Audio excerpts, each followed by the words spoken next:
Bonjour à tous, bienvenue dans ce nouveau format. Venez avec moi dans cette soirée autour du feu. Marchons au milieu de la forêt à la tombée de la nuit. Installez-vous confortablement pendant que je prépare le feu et écoutez attentivement les threads d'horreur qui vont suivre. Ils pourraient vous faire frissonner.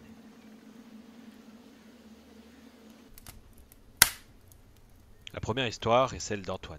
Cette histoire s'est passée en 2021. C'est un dimanche et il a un date avec une jeune femme qu'il fréquente depuis quelques semaines. Ça se passe bien, et malgré les fameuses restrictions, à ce moment-là, il se promène pas mal sur Paris. Restaurants, bars, cinéma, tout ça est enfermé, il ne se voit qu'à l'extérieur. Ce jour-là, ils sont sur les quais de Seine quand ils décident de s'asseoir un peu en voyant un banc de libre. Ils y restent environ une demi-heure.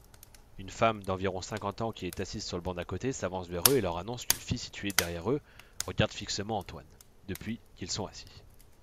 Curieux, il se retourne et il voit cette fameuse fille. Elle doit avoir la vingtaine, et elle le regarde avec un grand sourire, sans même détourner son regard. Elle a les cheveux rouges, délavés, et ce détail le marque, car il aime particulièrement les femmes aux cheveux rouges. Mais ça ne le met pas à l'aise non plus. Antoine et son ami en rigolent et ils décident de reprendre leur promenade. Main dans la main, ils avancent doucement, et Antoine fait rire son ami en racontant des conneries. Mais il sent que quelque chose ne va pas. Son ami lui serre la main d'un air inquiet en lui disant que la fille les suit. En faisant mine de rien, il regarde derrière lui, discrètement, et effectivement cet inconnu est là, et elle les suit à une dizaine de mètres. Inquiet, il presse le pas, mais elle ne laisse pas une distance s'installer. Arrivés près du pont de l'Alma, ils se mettent à courir dans les escaliers pour essayer de la semer, et ils prennent le pont. Toujours en pressant le pas, ils traversent le pont et arrivés à mi-chemin de celui-ci, Antoine se retourne et il voit l'inconnu aux cheveux rouges toujours les suivre de loin. Ils prennent le métro pour revenir sur Saint-Lazare. Inutile de vous dire qui réussit à monter dans la même rame qu'eux. Antoine rassure son ami en lui disant que c'est lui qu'elle regarde et que c'est lui qu'elle suit. Antoine a un physique assez imposant, 1m85 pour 115 kg. Il se dit que s'il doit se défendre, ce sera facile. Il descend du wagon, tout seul, et l'inconnu fait de même. Il presse le pas, pensant qu'il peut la semer, mais elle le colle bien, toujours à distance. À partir de ce moment, il ment à son ami en lui disant qu'il l'a semé. Il ne voulait pas l'inquiéter davantage. Il réussit à se débarrasser de sa poursuivante au niveau des quais du train. Il monte dans le sien et il s'assoit au niveau des portes qui s'ouvrent du bon côté de son arrêt. Mettant son casque et sa musique, il jette un œil aux gens qui montent dans le train. Et c'est là que sa poursuivante aux cheveux rouges, en larmes, monte dans le train et s'assoit quelques places devant lui sans l'apercevoir. Il prie tout ce qu'il peut. Toulouse, Odin, Dieu, pour ne pas qu'elle le voie. Malheureusement, elle le grille dès qu'elle s'assoit, et il voit les commissures de ses lèvres se contracter par un sourire caché sous son masque. Mais là où il flippe vraiment, c'est que ses larmes continuent de couler en même temps. Il essaie de ne pas la calculer, de tout le trajet, mais il sent son regard sur lui, et il se pose toutes les questions imaginables. Qu'est-ce qu'elle veut? Pourquoi elle lui sourit comme ça? Pourquoi elle ne lui parle pas? Peut-être qu'elle est juste creepy, mais timide. Il arrive enfin à sa gare, et il a l'idée de descendre en précipitation quand les portes se referment. Et c'est ce qu'il fait. Pas loin de chuter, mais il réussit. Quand il se retourne, la fille est en train de frapper aux fenêtres en hurlant de colère. Ses cris resteront à jamais gravés en lui. À ce moment-là, il est rassuré, il s'est débarrassé de cet inconnu et il rentre enfin chez lui. Mais il est 20 h et il commence à avoir faim. Il fait donc une halte au McDo à côté de la gare et le dimanche soir, il y a du monde. Et il ne sort que 20 bonnes minutes après. Habitant chez ses parents depuis une rupture difficile, il rentre tranquillement. Un autre détail à ce moment de l'année, un ravalement de façade est en cours sur l'immeuble où ses parents résident. Des échafaudages sont donc fixés à l'immeuble. Il passe sa soirée en mode geek, à jouer avec des amis, et vu qu'il fait chaud, il a ouvert les stores d'une trentaine de centimètres pour faire circuler de l'air. Vers 1 h du matin, il éteint tout, il se met en boxer, et il va se mettre au lit. Et à ce moment précis, il voit la tête de cette fille dans l'ouverture de son store. Heureusement, le garde-corps juste devant son store l'empêche de rentrer. Il habite au 2e étage, elle est donc montée sur les échafaudages pour le mater depuis il ne sait pas combien de temps. À ce moment-là, il attrape une réplique airsoft, très réaliste, dans son armoire et il y met une cartouche factice, puis il braque la fille de peur. Il se dit qu'avec ça, elle va partir, mais non. Elle s'est mise à pleurer en lui disant « C'est moi mon amour, tu ne me reconnais pas? Laisse-moi entrer !» Au même moment, la mère d'Antoine rentre en panique dans sa chambre et il lui ordonne d'appeler la police, ce qu'elle fait. Ils arrivent très rapidement et ils arrêtent la jeune femme qui se met à hurler qu'elle aime Antoine, etc. Antoine ne peut pas dormir de la nuit. Le lendemain, il achète un ventilateur et le store de la fenêtre reste fermé toute la durée des travaux.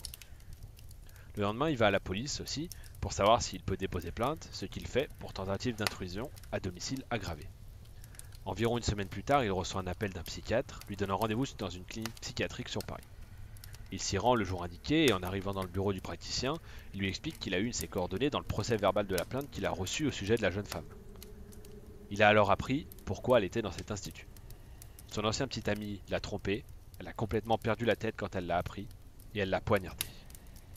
Le truc, c'est que, d'après le psychiatre, Antoine ressemble beaucoup à son ex. Le médecin l'a emmené dans la salle commune pour qu'Antoine voie cette fille. Il s'assoit à côté d'elle et le psychiatre lui demande si elle connaît Antoine. Ce à quoi elle répond directement non, sans aucun sourire sur son visage. D'après lui, l'indifférence personnifiée. Antoine est tout de même rassuré.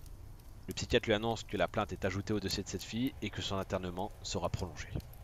Il avoue ressentir de la compassion à ce moment-là, il a voulu même enlever sa plainte, mais par sécurité pour ses parents et pour lui, il ne l'a pas fait. Depuis, il dort toujours avec sa réplique d'Airsoft près de son lit. Jusqu'à aujourd'hui, il n'a plus de nouvelles. Antoine a eu beaucoup de mal à retrouver le sommeil depuis cet événement, mais il n'a pas eu de soucis psy par rapport à cette histoire. Comme quoi, ça n'arrive pas qu'aux filles. Les hommes autour de ce feu, faites attention aussi.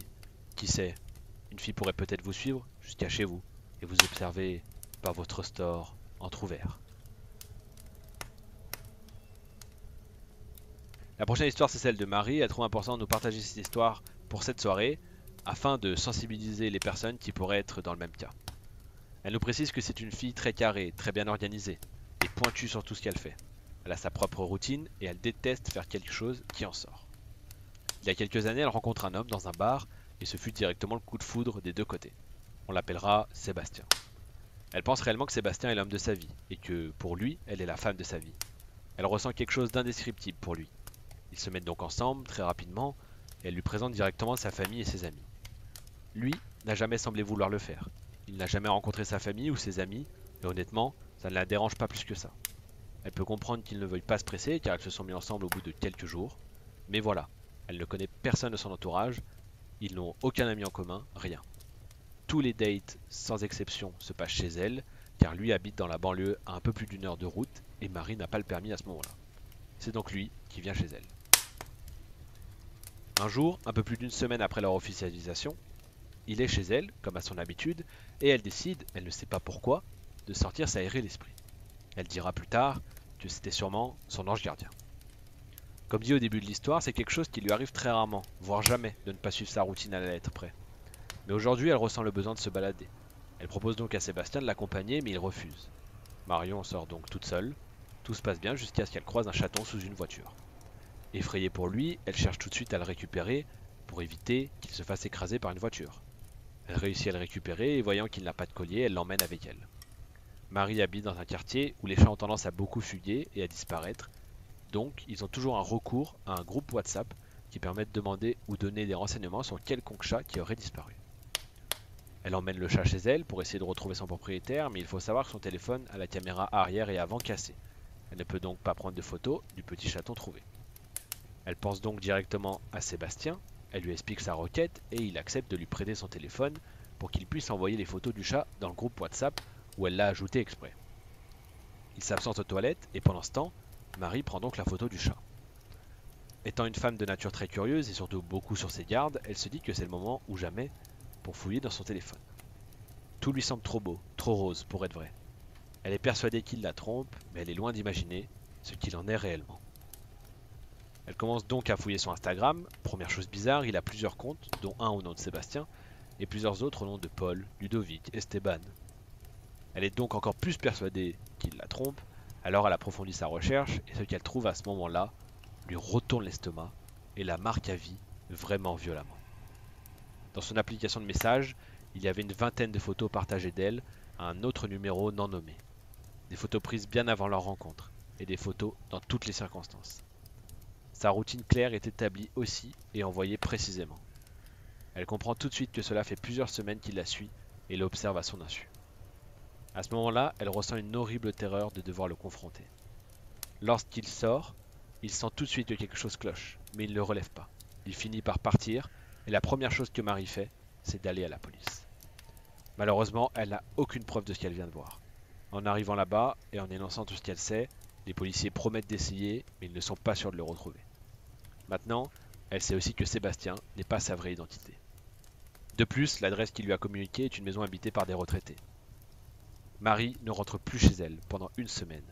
Elle va chez sa meilleure amie et elle le bloque de partout. Une semaine après, elle apprend qu'il a été retrouvé et que cet homme, qui ne s'appelle pas Sébastien, est soupçonné de trafic sexuel et qu'il est en attente de son jugement. Marie déménage et il est condamné à 7 ans de prison après fouille approfondie de son téléphone et de ses ordinateurs. Marie ne s'est jamais réellement remis de cette histoire. Elle est encore plus parano qu'elle ne l'était déjà. Et surtout, elle se demande ce qui lui serait arrivé si elle n'avait pas transgressé sa routine, qu'elle n'avait pas croisé ce chaton dans la rue, puisqu'elle n'aurait pas pris son téléphone ce soir-là. Faites attention à qui vous fréquentez, évidemment. Encore une fois, tout le monde peut être dangereux. Nous arrivons maintenant à la fin de ces threads d'horreur autour du feu. J'espère que ça vous a plu. Vous pouvez maintenant rentrer chez vous. Faites attention en quittant la forêt, car on ne sait jamais, si ce n'est pas à vous, qu'un thread d'horreur va arriver. Moi, j'éteins le foyer. N'oubliez pas que pour revenir participer à ces threads autour du feu, il faut s'abonner et activer la cloche, mais aussi laisser un petit commentaire, tel un livre d'or, sur l'accueil que je vous ai proposé autour de ce feu. Et bien sûr, n'hésitez pas à parler de ces rencontres autour de vous. Plus on est nombreux, plus on frissonne. Bonne nuit.